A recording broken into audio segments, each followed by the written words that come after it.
Yo, what up? My name is Don, and today I have the pleasure of unboxing an Elgato Stream Deck Plus. And being a longtime Stream Deck XL user myself, I'm super excited to get into it. I just want to say quickly that Elgato did send me this unit for review, and I will be coming out with more videos where I dive deeper into the capabilities of the Stream Deck Plus. But for now, I just want to do a quick unboxing and first impression of the unit. So, with that said, let's hop right in.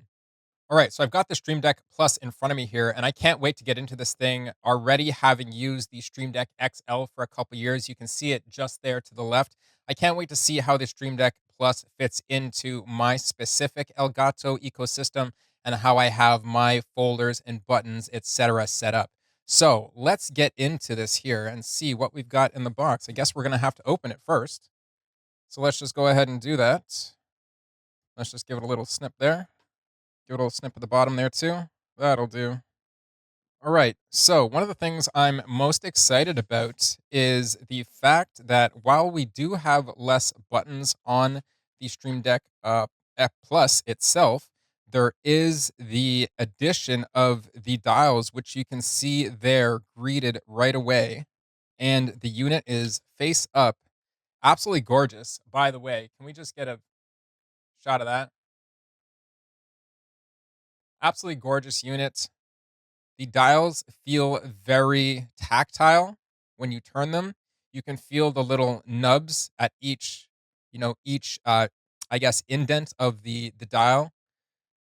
That's really nice. That feels really nice, especially for someone who has ADD tendencies like me. The dials feel nice overall. The buttons feel exactly the same as the Stream Deck XL, so no change in the manufacturing process. It doesn't feel like there's been any change there. I also can't wait to use and utilize the swipe and or touch bar here. That's going to be very cool and a little bit new to get used to, but let's continue on. You can see just at the back of the unit the single USB-C connection port, and that is really it. Moving on in the box, we are going to have a braided USB A to USB C cable. It does tell you the rated USB speed right on it is USB 2.0 at 480 megabits per second. I believe that's all we have in the box. I don't think there's anything else left in there. All right, so I guess our manual is going to be in here. There we go. So we'll put this off to the side. So in the box total, you're going to have an Elgato quick start guide, little safety instructions, the USB cable, which looks to be about, I would say, 3 feet long, and the Stream Deck Plus itself.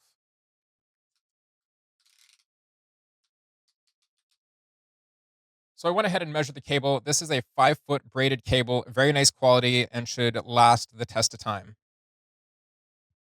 In your quick start guide, of course, you're just going to have some instructions on how to install the Stream Deck, set up some actions, how to go about personalizing keys, creating folders, and so on. I already know how to do all this once again because I've already had a Stream Deck XL for a while. So I'll get rid of that. They are also going to provide you with a safety instruction pamphlet that nobody's going to read, so we're good. On to the main show. Before moving on and getting the Stream Deck Plus hooked up, I just want to point out its form factor compared to the Stream Deck XL, which I'm going to pull over right here without trying to bump my recording button. So you can see it's about, let's say, just over half the size. Of course, the Stream Deck XL has, I believe, 32 buttons. Let's see, that's 4, 8,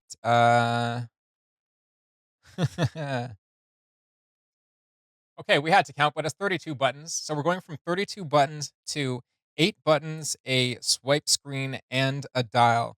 Of course, I already done my research on the Stream Deck Plus, and I know that with the inclusion of the dials plus the swipe screen, that you can actually access things like folders or control your volume of things so much quicker than having to hotkey those things over to a Stream Deck XL. And so while I think the Stream Deck XL has been a wonderful piece of equipment that I absolutely cannot create without, I think that both of these units together have a unique place without overlapping too much. And I really do say that because the Stream Deck Plus doesn't focus too much on having too many buttons on it, and rather it focuses on making an all-in-one system that can control many things at one time.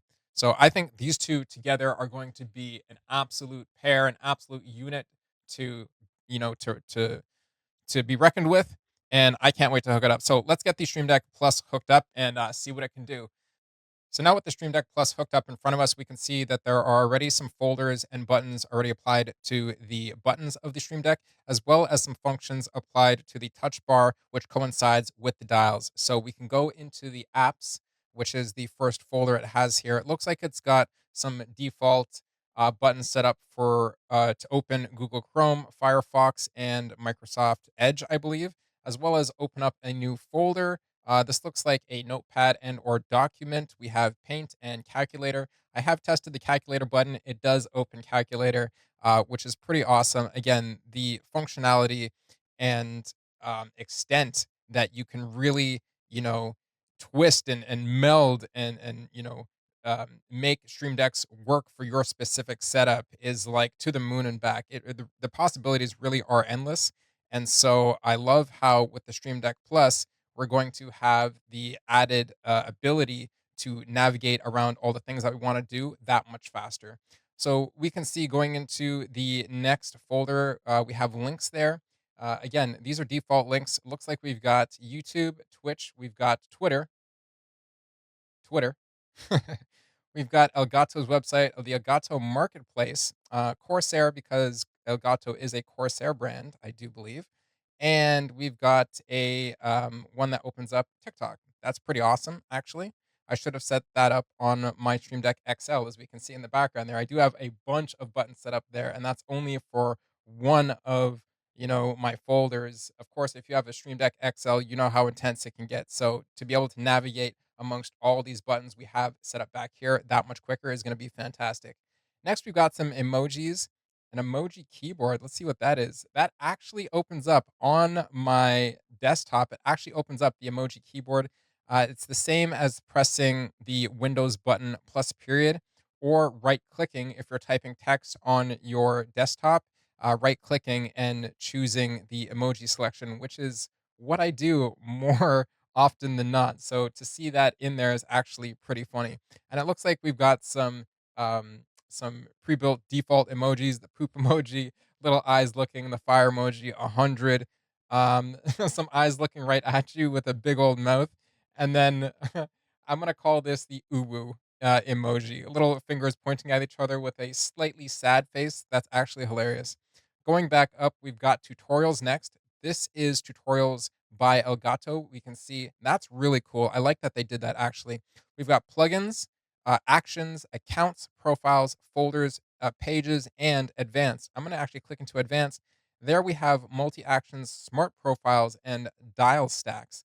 So here you can even actually press more. Here you can this actually when I pressed more, it actually opened up a um, a YouTube link, which takes you to a playlist, and I'll put that up on screen. It takes you to a playlist that has all sorts of guides and tutorials by Elgato on the best way to use the Stream Deck Plus, which is absolutely fantastic. So we'll go back up a page.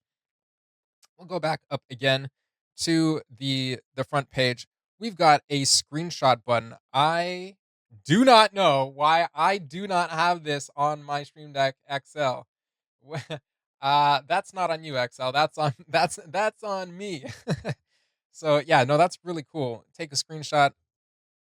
Boom.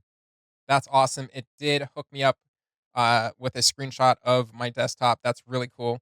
And I also have the ability to show my desktop. I believe this is if you have too many windows open. I'm not going to press that open because I do have three screens and a bunch of things open, and I do not want this to minimize all my windows.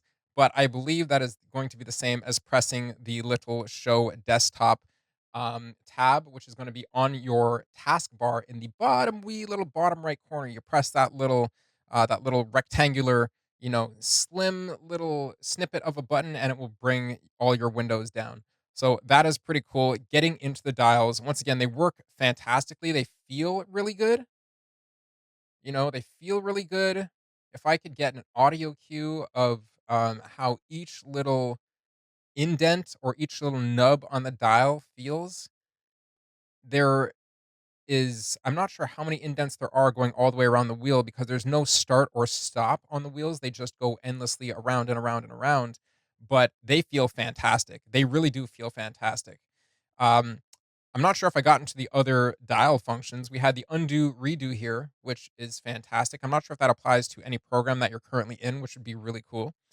um, if you're an editor, you could really make use of that quite quickly. And actually, if you wanted to go even further, I'm already getting ideas of attaching like your white balance, the highlights, the whites, the blacks, and the shadows, etc., to these dials. So when you're editing on the fly, you could treat it almost like I think they're called Louvre decks.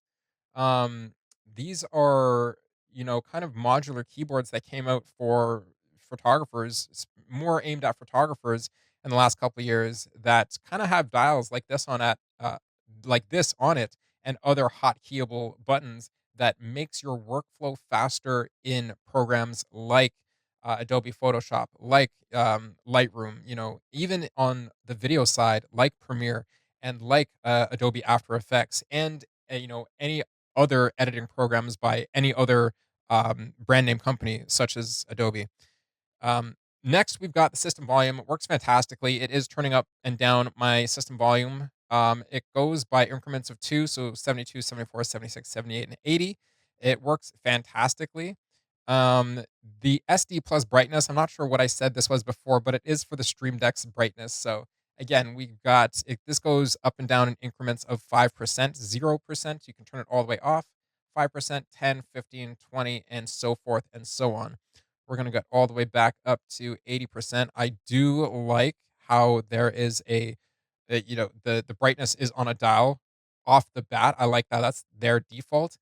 And, the swipe function on this thing works fantastically. I just got to say that you don't have to grab where it's telling where it has basically the touch bar is going to have four quadrants, right? Each quadrant is going to coincide to a dial. So it's not like you have to put your finger on quote unquote the fourth quadrant and drag over like it's telling you to do. I can put my finger anywhere and drag to the left or drag to the right, and put more buttons on here, and we can treat the left and right swipe like a folder, which is really awesome. So you can get to other folders that you use right off the bat, or you can go say you can even treat it like, we have four folders off the bat here. So say we went into emojis, but then swipe to the left because we want to get, whatever's, it's so fast to access your folders. I really do like that. And then I'm not sure how many pages that you're going to get side to side, but I'll have to find that out. Regardless, I can't wait to set this up and bring it into my specific Elgato ecosystem with the way I have my folders and all my hotkeys set up. And I know it's only going to improve my workflow. Just a quick note that if you do find your Stream Deck fumbling around on your desk, be sure to remove the plastic film that is on the bottom. That'll definitely help the grip stick.